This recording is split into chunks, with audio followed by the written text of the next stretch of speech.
한국과 일본 사이 대한해협이 새까맣게 깊어진 느낌입니다. 일본이 끝내 우리나라를 백색 국가에서 제외했고 한일 관계는 1965년 수교 이후 최악의 국면으로 치닫고 있습니다. 문재인 대통령은 일본의 2차 보복 조치를 무모한 결정이라고 평가하며 정면 대응을 선언했습니다. 나이트 포커스 양기호 성공회대 일본학과 교수 최요한 경제평론가와 이야기 나눠봅니다. 두 분 안녕하세요. 안녕하세요. 네, 반갑습니다. 네, 주제어 영상 먼저 보고 이야기 나눠보죠.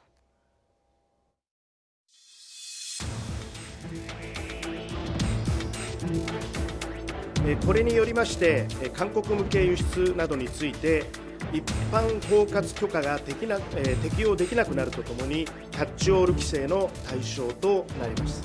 経産省としては輸出管理当局として厳格な審査に努めてまいりたいと思います。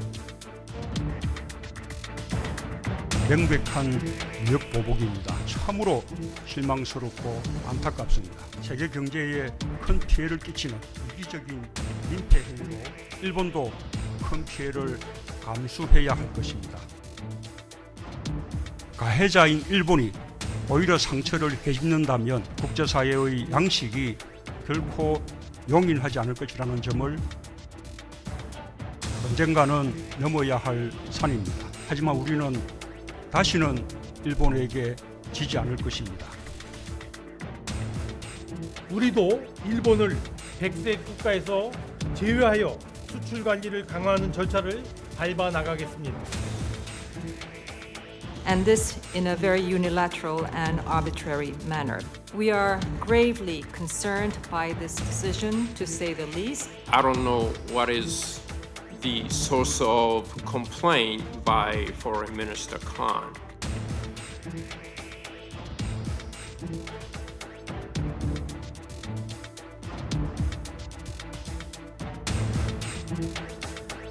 군사보호 협정이 과연 의미가 있는가 이런 생각이 다시금 듭니다. 정부와 국회가 차분하게 중심을 잘 잡고 가야 합니다.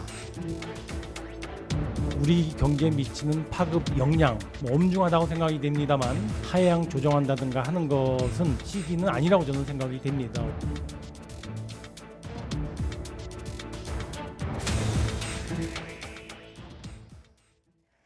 네, 일본이 오늘 가기 결정을 통해서 우리나라를 백색 국가 화이트리스트에서 배제하기로 결정했습니다. 국제사회의 우려가 이미 나와 있었는데 일본이 결국 감행한 의도는 뭐라고 봐야 할까요? 역시 이제 정해진 수순이었고요. 지난 1월부터 자민당 외교부에서 한국을 화이트리스트에서 제거하자는 이런 그 잘못된 주장이 나온 바가 있습니다. 네. 그 이후로 이미 치밀하게 일본 측에서 준비를 해온 걸로 알고 있고 지난 7월 초에 이런 그 수출 규제, 세계 품목에 대한 반도체 제작에 필요한 필수 부품에 대한 일본 측의 어떤 수출 규제 추가에다가 결국은 이제 화이트리스트에서 삭제하는, 또 거기에 대해서 우리 측도 이건 쌍방 조치이기 때문에 일본을 한국 내에 있는 화이트리스트에서 삭제하는 그런 조치로 지금 발전을 했다고 봅니다. 그런데 이제 사실은 이제 일본 측에서는 이제 명분상으로는 이런 그 안보상의 이유, 그러니까 한국에 수출된 그런 전략 물자 등이 직접적으로 또는 간접적으로 중국 등을 우회해 가지고 북한으로 유출되고 있다는 것이 이제 따라서 한국을 안보적으로 우호적으로 신뢰할 수 있는 국가가 아니다라는 것이고, 이에 따라서 적절한 수출 관리 통제를 해 나가겠다. 따라서 화이트리스트에서 이제 제외하겠다라는 것이 이제 일본 측의 명분이거든요. 이것은 사실은 이제 한국 측이 수차례 걸쳐가지고 이미 그러면 유엔에서 대북 제재 패널까지 포함해가지고 한일 3자 간에 이 문제를 검증하자는 제안을 했지만 일본 측은 전혀 묵묵부답이었고 여기에 대해서는 모든 대화를 지금 거부를 하고 있습니다. 그런 점에서는 누가 봐도 일본 측이 이런 명분상 주장하는 이런 그 안보상의 이유가 아니고 이건 대법원에서 작년에 있었던 강제징용 판결에 대한 보복적인 성격이 매우 강하다.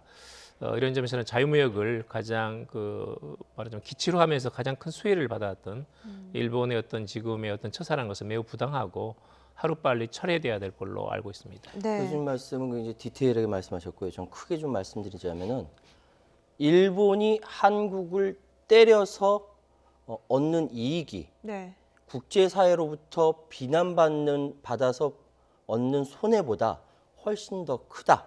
그렇기 때문에 이 부분은 교수님께서 말씀하셨던 대로 이미 예전부터 치밀하게 준비해왔고 우리가 이렇게 반발할 것까지 예상해 놓은 굉장히 전략적인 행동이다라고 정리하겠습니다. 일본이 얻을 이익이란 건 뭡니까?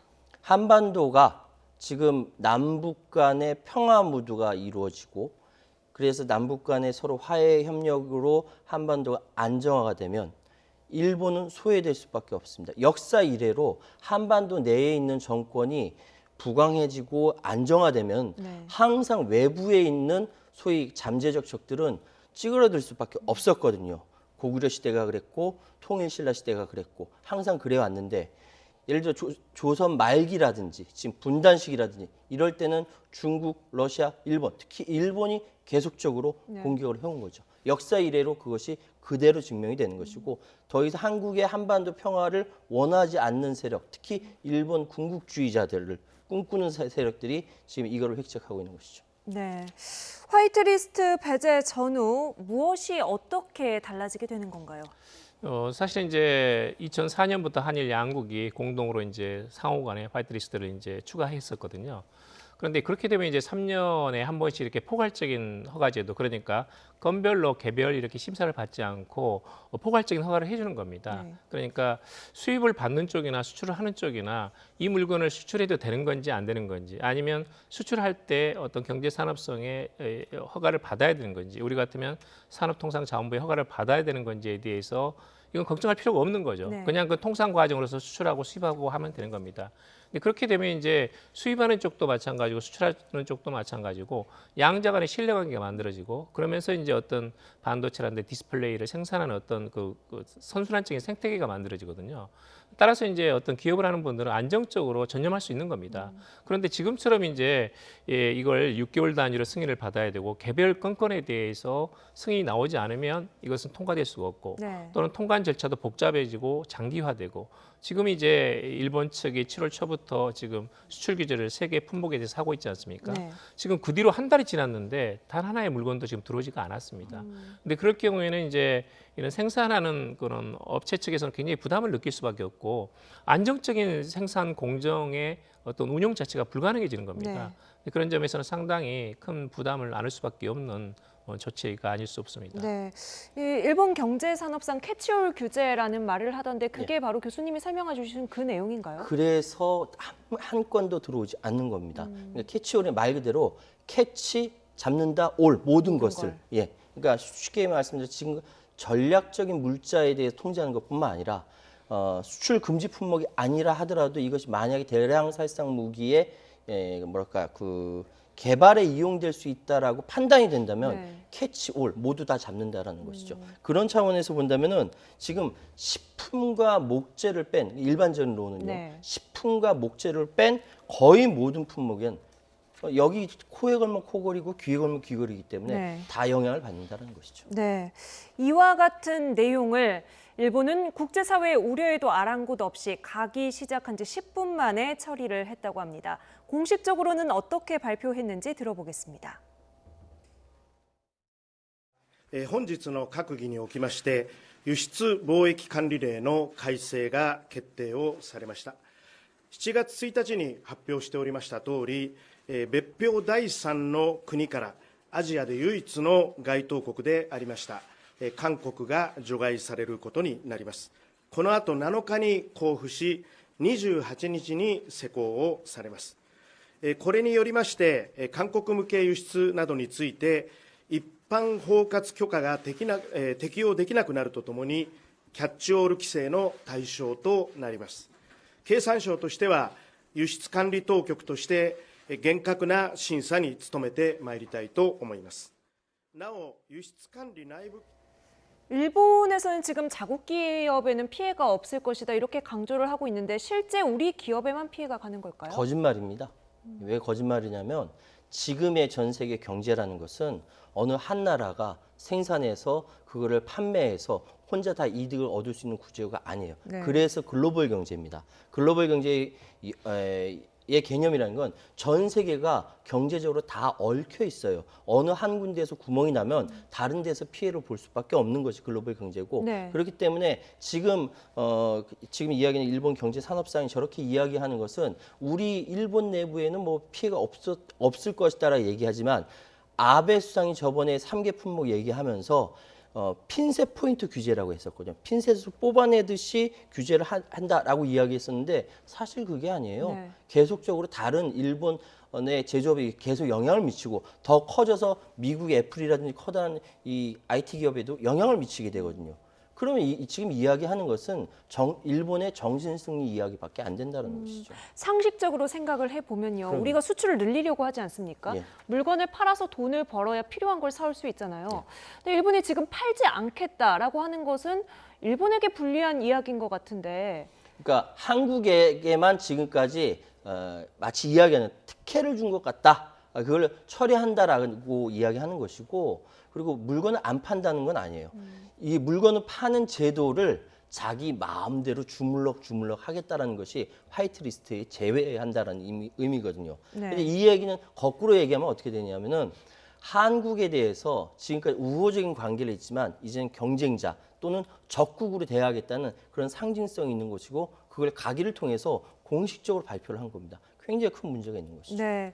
지금 일본은 경제 보복, 보복 조치는 아니다라고 하면서 한국의 책임이 있다라고 말을 하고 있는데 이 앞뒤가 안 맞은 설명은 어떻게 봐야 됩니까? 그러니까 일본 측은 이제 이렇습니다. 그러니까 이번에는 이건 경제 보복이 아니라고 일관되게 이야기하거든요. 그러니까 처음에는 일본 수상 관저하고 또는 이제 이런 주변의 비서관들이 하는 이야기하고 경제산업성 공무원들이 이야기하는 거는 약간 차이가 있었습니다. 사실상의 경제 보복이라고 실토한 적도 있었고 네. 그렇지만 경제산업성 관련된 이것은 일관되게 수출 관리를 강화하는 것 이제 지나지 않는다라는 식의 이제 주장을 한 바 있거든요. 그러니까 일본 측은 명분상으로는 이것이 한국 측에 수출을 했더니 부적절하게 중국 또는 북한으로 이런 적대적 국가에 유출됐다라는 것이 이제 일본 측의 주장이거든요. 그래서 일본 측의 주장에 따르면 지난 3년간 한국의 산업통상자원부하고 이 문제를 논의하기 위해서 수차례 이 문제를 논의하고자 이 회의를 요청을 했지만 네. 한국 측에 응답하지 않았다. 따라서 한국 측이 이걸 적절하게 관리했는지 여부에 대해서는 신뢰하기 어렵다는 것이 이제 일본 측의 주장이거든요. 네. 근데 그것은 사실은 조금 현실과 다릅니다. 그러니까 지금 최근에도 여러 가지 자료가 있었습니다만은 일본 측의 어떤 레이더라든지 또는 자동차라든지 현금 같은 것들이 북한으로 훨씬 더 많이 유출이 됐거든요. 그리고 우리 측에서도 이 문제를 더 공정하게 논의를 하고 검증을 하자고 했는데 일본은 여기에 대해서는 이제 거부를 하고 있는 그런 상태입니다. 그렇다 보니까 우리가 봐서는 누가 봐도 오늘 또 이제 대통령께서 말씀하셨지만 네. 이건 실질적인 경제 보복이다.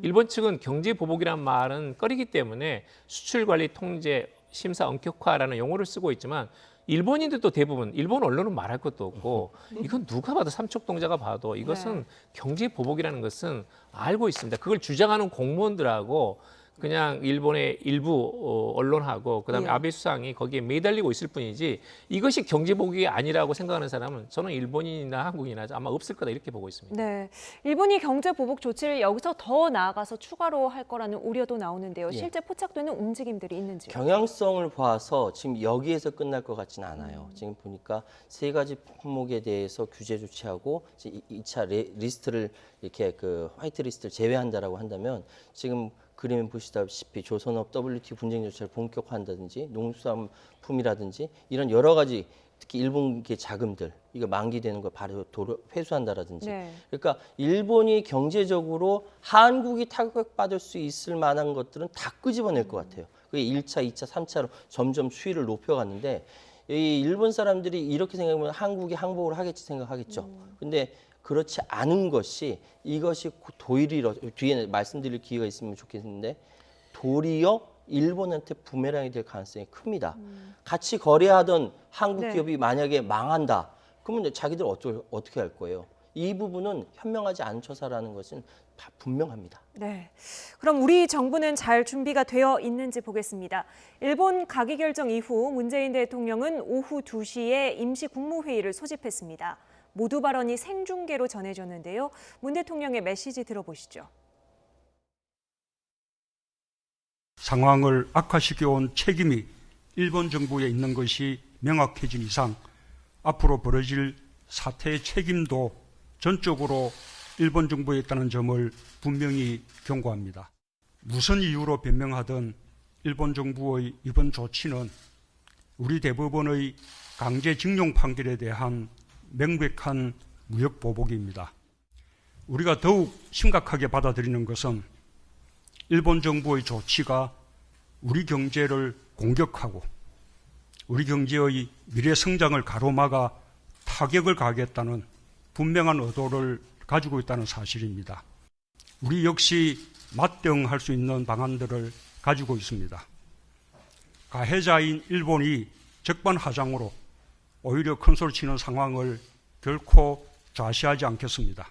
가해자인 일본이 오히려 상처를 해집는다면 국제사회의 양식이 결코 용인하지 않을 것이라는 점을 일본은 직시하기 바랍니다.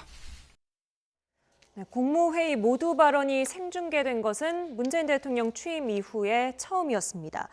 오늘 나온 발언 수위들도 그동안 감정적 대응 자제해온 거 비교했을 때 상당히 셌다고 보거든요. 상당히 톤이 강했습니다. 지금까지는 여러 가지 일본에 대한 직접적인 비난 같은 거 거의 하신 적이 없거든요. 또 어디까지나 이제 이런 미래지향적인 관계, 그다음에 투트랙 전략, 여러 가지 이제 역사 용토 문제는 있지만 앞으로 여러 가지 사회 문화 면에서 경제 협력까지 포함해 가지고 양국 간의 미래지향적인 관계를 만들어 나가자는 것이 이제 기본적인 방침이었습니다. 네, 그런데 이제 이번에 역시 지난번에 7월 초에 있었던 수출 규제, 이번에 있었던 화이트리스트 삭제라는 것은 이야말로 이것은 완전한 경제적인 보복뿐만 아니라 일종의 경제적인 전쟁을 선포한 거나 마찬가지라고 굉장히 강하게 인식하고 계십니다. 그리고 이것이 단순하게 일본에서 주장하는 것처럼 수출 관리 통제를 강화시킨다는 명목이 아니고 내용상으로 보면 한국 경제에 대해서 일정한 타격을 주고 한일 간의 어떤 경제적인 격차를 벌리면서 이미 상당한 수준의 어떤 이런 경제력 또는 기술력을 갖춘 한국을 어느 정도 기술 격차를 벌려놓겠다는 이런 그 상당히 부당한 잘못된 이런 의도가 숨겨져 있는 것이 아닌가에 대한 강한 불신이 노골적으로 지금 드러난 부분이 있습니다.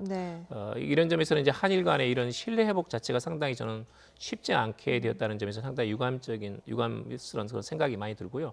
특히 이것을 이제 어떤 면에서는 쉽지 않은 엄중한 상황이라고 인식하시는 것 같습니다. 그런 점에서는 국민과의 직접적인 대화와 소통을 통해 가지고 이것에 이 과제에 임하는 어떤 자세로서의 정부의 역할, 그리고 기업의 어떤 여러 가지 당부, 우리 국민에 대한 어떤 냉정함과 어떤 이런 그 공감대 형성, 이런 것에 대해서 아마도 적극적으로 호소한 그런 방식이 아니었나 하는 생각이 듭니다. 네, 지금 문재인 대통령 단계적 대응 조치를 강화하겠다, 이 부분 강조하고 있는데 여기에 한일 군사정보보호협정, 지소미아 폐기까지 아마 고민에 들어있을 거예요. 어느 정도 고민의 수위가 올라와 있을까요, 지금? 지소미아라는 이제 한일 군사 정보 보호 협정이라는 것은 사실상 한국이 원해서 한 거라기보다는 미국이 이전 정권, 오바마 정권 때부터 계속적으로 요구를 해왔고, 그래서 이명박 정부 때 몰래 추진하다가 국민적 비판에 밀려서 못했고요. 이후에 2016년 11월 26일 체결하게 됐는데 2016년 9월에 박근혜 당시 대통령이 아베 총리를 만났죠. 하기로 했고 이어온 겁니다. 근데 11월 26일 그때 다 국민들 촛불 들고 있을 때 정신 하나도 없을 때 밀어붙인 거죠. 지소미아 이 부분은 미국과 일본과 한국이 동북아시아 지역에서의 안보에 굉장히 긴밀하게 협력하고 있고 어쩌면 있을지 모르는 지금 군사 행동도 같이 하던데 북중러라는 이 가상의 적들에 대해서 대응하면서 미국이 인도와 함께하는 아시아 태평양 지역의 패권 질서를 공고히 하는데 제일 앞서 있는 협약입니다. 근데 이것에 구멍이 난다라는 것은 어쩌면 거기까지 갈런지 모르겠습니다만 트럼프 대통령이 세계 전체 재패 질서에서 가장 중요한 부분이 구멍이 나는 부분이거든요. 그래서 우리나라 일각에서는 지소미아 협정 이 폐기를 통해서 미국을 추동할 수 있는 지렛대로 삼아야 된다라고 이야기하는 데도 있습니다. 그 정도로 중요하다고 생각하는데 아마 대통령도 그 정도는 생각하고 있지 않을까 이렇게 생각할 수 있습니다. 네, 앞서 양 교수님께서는 이제 국민과의 소통 부분이 중요하다고 말씀을 하셨어요. 오늘 사실상 대국민 담화의 성격으로 진행이 됐던 만큼 문재인 대통령은 국민을 향해서도 메시지를 보냈는데요. 다시 한번 들어보죠. 당장은 어려움이 있을 것입니다. 그러나 도전에 굴복하면 역사는 또다시 반복됩니다. 지금의 도전을 오히려 기회로 여기고 새로운 경제 도약의 계기로 삼는다면 우리는 충분히 일본을 이겨낼 수 있습니다. 우리 경제가 일본 경제를 뛰어넘을 수 있습니다. 다시는 기술 패권에 휘둘리지 않는 것은 물론 제조업 강국의 위상을 더욱 높이는 계기로 삼겠습니다. 국민의 위대한 힘을 믿고 정부가 앞장서겠습니다. 네, 국민의 위대한 힘을 믿고 정부가 앞장서겠다. 어떤 이야기를 가장 하고 싶었다고 보십니까?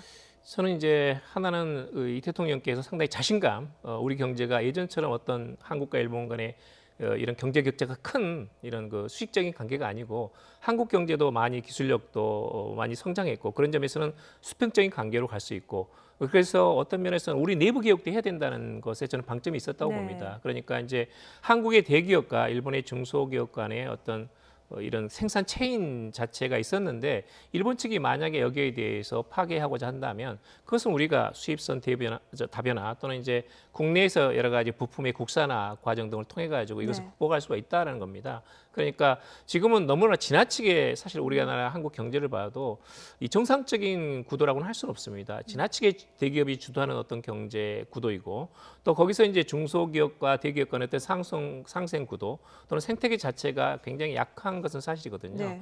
이런 면에서는 일본을 상대로 해가지고 우리가 어떤 기술력을 채울 뿐만 아니라 우리 자신의 어떤 경제 시스템 자체도 대기업과 대기업 간의 협력, 정부와 기업 간의 협력, 그리고 대기업과 중소기업 간의 공생과 상생 이런 시스템으로 개혁을 해나가면서 우리가 지금까지 쌓아온 기술과 저력을 생각을 한다면 충분히 일본을 능가할 수 있다는 그런 자신감이 강하게 배어 있다라는 식의 어떤 발언이 지금 있지 않았나 하는 생각이 듭니다. 네. 일본을 향해서는 강경한 대응 방침을 강조했지만 이 외교와 대화의 문을 완전히 걸어잠그진 않았습니다. 문 대통령의 발언 이어서 좀 더 들어보죠. 우리 정부는 지금도 대응과 맞대응의 악순환을 원치 않습니다. 멈출 수 있는 길은 오직 하나. 일본 정부가 일방적이고 부당한 조치를 하루속히 철회하고 대화의 길로 나오는 것입니다.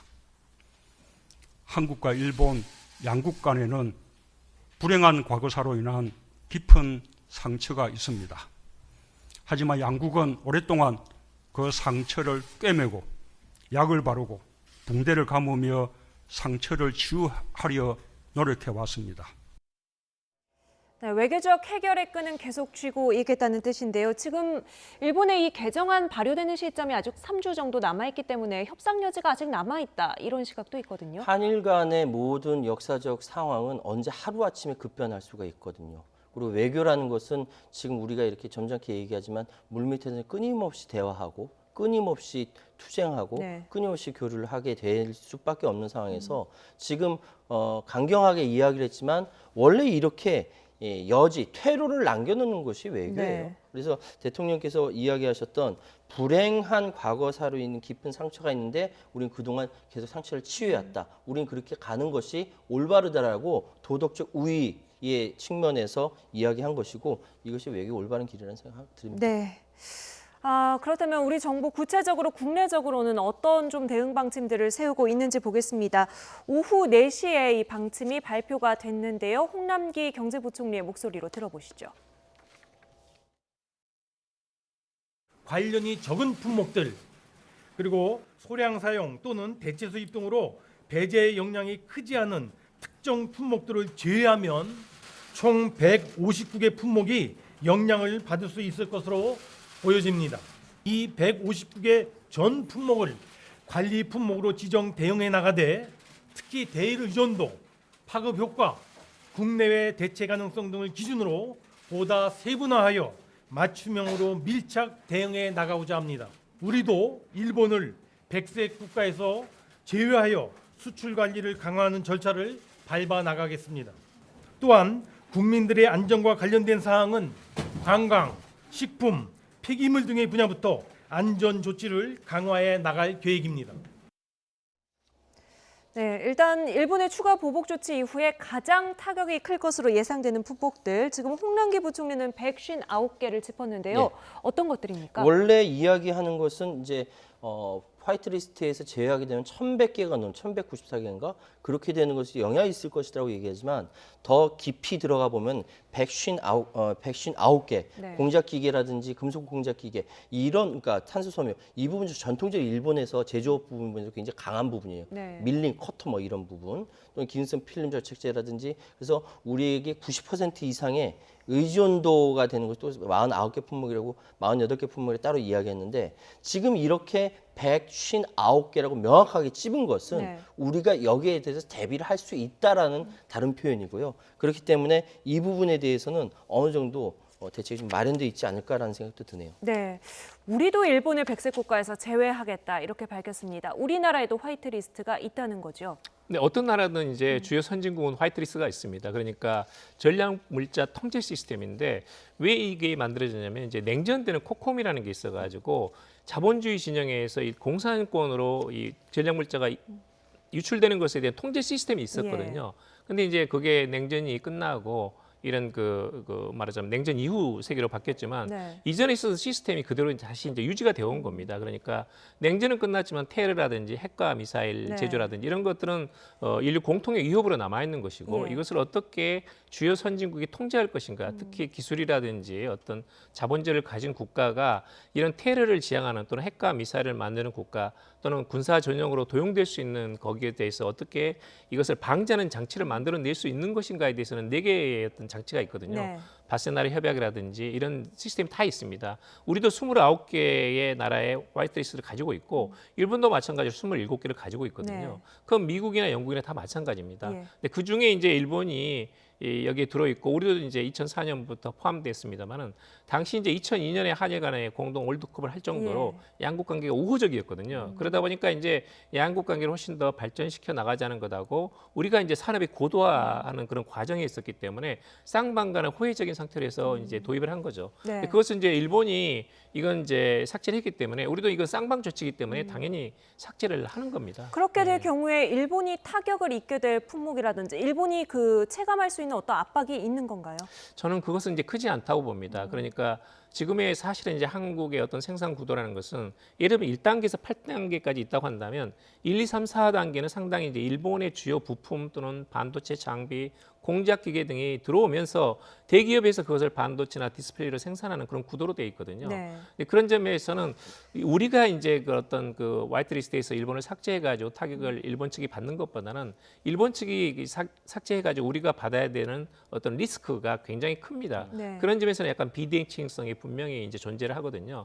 그렇지만 이것은 쌍방 조치이기 때문에 우리도 이제 할 수밖에 없습니다. 그리고 이제 일본이 또 필요로 부분이 있기 때문에 거기에 대해서는 우리가 개별 허가 건수로 해가지고 일단 승인을 받은 후에야 그 물자가 일본으로 수출될 수 있도록 조치를 강화해 나간다는 것입니다. 그건 네. 쌍방 조치죠. 예. 그 한 가지 더 말씀드릴 것은 일본이 더 이상 앞으로 화이트 리스트라는 단어를 사용하지 않는다라고 합니다. 왜 워낙 부정적인 의미가 되니까 그러니까 A, B, C로 나눠서 구분한다라고 했거든요. 그런데 홍남기 부총리도 아까 이야기했던 것을 우리도 화이트 리스트에서 백색 국가에 제외한다라고 하면서 어떻게 설명했냐면 가군, 나군으로 나눠져 있었어요. 근데 이거를 다군을 새로 신설해서 가군이 가장 건전했었는데 여기 일본이 들어가 있었거든요. 일본을 다군으로 보낸다라는 네. 거예요. 그런 이야기를 했거든요. 그러니까 지금 이야기하는 것은 방금 타격 얘기하셨는데 아마 대체적으로 우리 국민들도 지금 함께 호응하고 있는 불매운동에서 관광 부분이라든지 그리고 식품이라든지 특히 폐기물 부분이 일본이 굉장히 골치 아파하는 부분인데 예. 이 부분에 대해서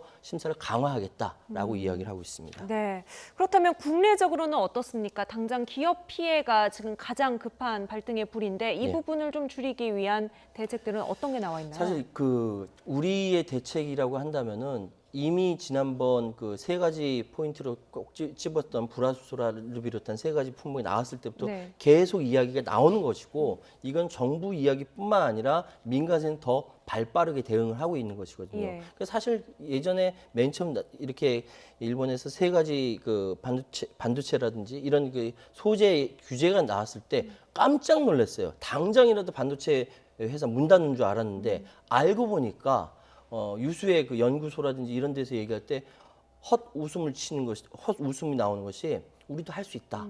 한두 달이면 따라갈 수 있다라고 네. 이야기를 하거든요. 그게 기사화되고 그랬습니다. 그러니까 우리의 기업에 피해가 되는 건 분명하지만 그 부분에 있어서 정보 제공이라든지 공급망의 안정화 또는 수입 다변화라든지 이런 부분들 그리고 정부에서 요번 이제 그 추경 통과됐지만 이런 예산 지원이라든지 이렇게 되면은 어느 정도 우리 쪽으로는 피해를 최소한으로 할 수 있으면서 그래서 우리는 앞으로 어떻게 할 것이냐 그러니까 지금 백색 국가에서 일본도 제하면서 맞대응해서 전쟁하자고 이야기하는 거예요. 근데 자세하게 이야기를 안 하는 것이 네. 전략을 지금 다 노출하면 안 되니까 예. 이게 대략적인 방향만 이야기한다라고 했습니다.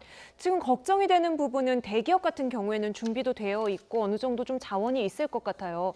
중소기업들이 버텨낼 여력이 되느냐 이 부분이 걱정이 되거든요. 사실 이번 사태가 우리에게 주는 교훈은 무엇이냐면 대기업이 전체를 다 잡아서 수직 계열화하는 이 경제 생태계가 과연 건전하느냐. 대외적으로 지금까지 한국 경제가 급성장할 때는 어느 정도 이것이 유용한 도구로 사용되었지만 이것이 어느 정도 성장한 상황에서는 더 이상 수직 계열화된 이 상황이 바람직스럽지 못하다라는 것을 스스로 깨닫도록 아베 정권이 이렇게 만들어준 거예요. 네. 그래서 사실 지금 가장 걱정되는 것은 대기업이 걱정이 아니라 대기업의 밑에 있는 수직 계열화되는 중소기업들이 피해가 가는 것이 가장 걱정이 되는 부분이고 그래서 이 부분은 지금까지 대한민국 경제 생태계를 망친 그 대기업의 책임도 없다라고 이야기할 수는 없습니다. 그렇기 때문에 지금 상황은 대기업도 함께 책임져야 할 부분이다라고 말씀드리겠습니다. 네. 이제 태국 방콕으로 가보겠습니다. 화이트리스트 배제 결정 하루 전이었던 어제 시종 냉랭한 시선을 주고받았던 강경화 외교부 장관과 고노 일본 외무상. 오늘은 공개적인 설전을 벌였습니다. 아세안 플러스 3 외교장관 회의 상황 보고 오시죠. Unfortunately, that fundamental principle is being challenged in our own region. And in this regard, I am compelled to draw your attention to the decision made by Japan just this morning to remove my country from its list of trading partners that receive comprehensive export preferential treatment. And this in a very unilateral and arbitrary manner. We are gravely concerned by this decision, to say the least. I have not heard any complaints from our ASEAN friends about our export management measures. ROK has been and is going to enjoy preferred status or equal status with our ASEAN friends. And I don't know what is the source of complaint by Foreign Minister Khan. 네, 통상 다자회의에서 특정 국가를 좀 지목해서 뭐 비판을 한다든지 문제 제기를 하는 경우 별로 없다고 하던데요. 그렇습니다. 다자회의라는 건 사실은 이제 기본적으로 모든 의제가 설정이 되고 대부분 조정이 끝난 상태에서 마무리하는 과정이거든요. 그리고 다자회의에서 이걸 상대방에 대해서 면전에서 공개적으로 비판하는 것은 사실은 이제 굉장히 나중에 트라우마가 남는 겁니다. 네. 일반적으로 굉장히 외교적인 결례이기도 하고 그렇지만 이제 지금은 한일 양국 관계라는 것이 일본이 좀 지나치게 지금 부당한 처사를 하고 네. 있고 이런 수출 규제 또는 이제 지금 화이트리스트 탁제라는 어떤 면에서는 자유무역 질서에 반하는 행동을 하고 있기 때문에 네. 이것은 다자회의라는 것은 기본적으로 무역 질서에 무차별적이고 또는 개방되고 또는 공개적인 공정한 무역 질서를 확인하는 과정이거든요. 예. 전후 체제라는 것은 기본적으로 제1차 세계대전, 제2차 세계대전의 교훈을 살리는 과정입니다. 제1차 세계대전, 제2차 세계대전의 교훈은 뭐냐면 절대 보호무역을 해서는 안 된다는 거거든요.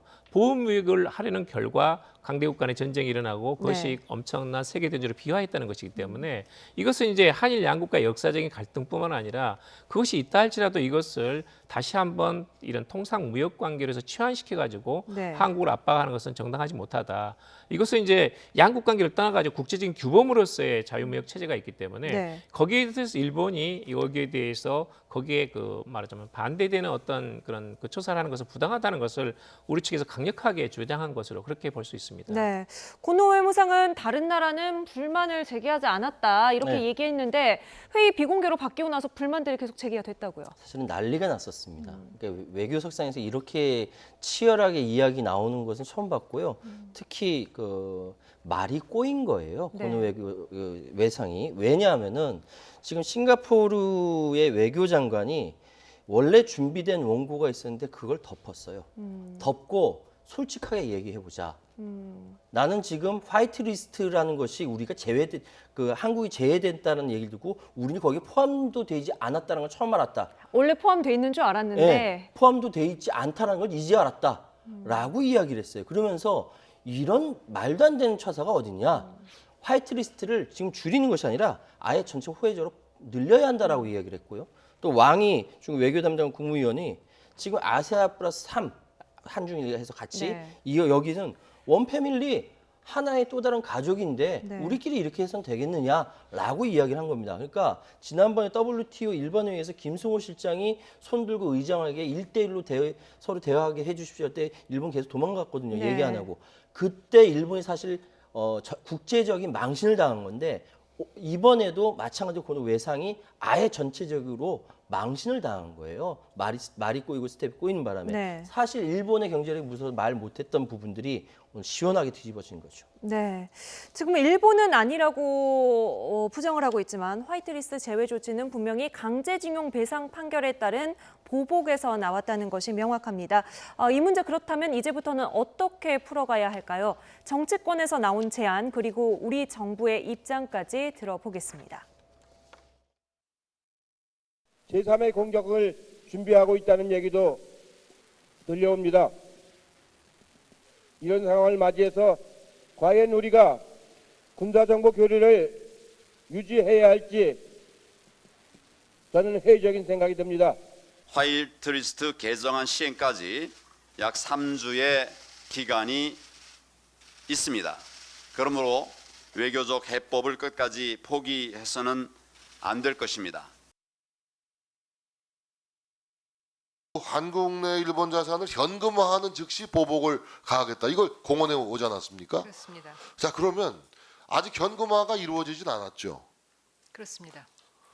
좀 우리가 시간을 벌면서 우리가 감정보다는 이성적으로 좀 차근차근 대처하기 위해서 이 현금화를 약간 정부가 유보시키는 그런 조치를 정부가 관여할 수는 없는 겁니까? 그 법원의 절차에 대해서는 그 정부가 명시적으로 이렇게 저렇게 안을 내기는 그 저희 기본적인 원칙 사법부의 프로세스는 존중하고 이행이 되어야 된다 하는 거에 대해서 좀 그 원칙에 위배가 되는 것 같습니다. 다만 저희가 이 타결책을 마련하는 과정에서 분명히 그것이 그 원고인 피해자들의 그 동의와 합의가 있어야 하기 때문에 그런 어떤 원고 피해 측의 그런 의견을 구할 필요는 분명히 있다고 생각합니다. 그런 노력이 지금 진행 중이라고 봐도 되겠습니까? 예, 그런 노력을 여러 각도에서 지금 하고 있습니다.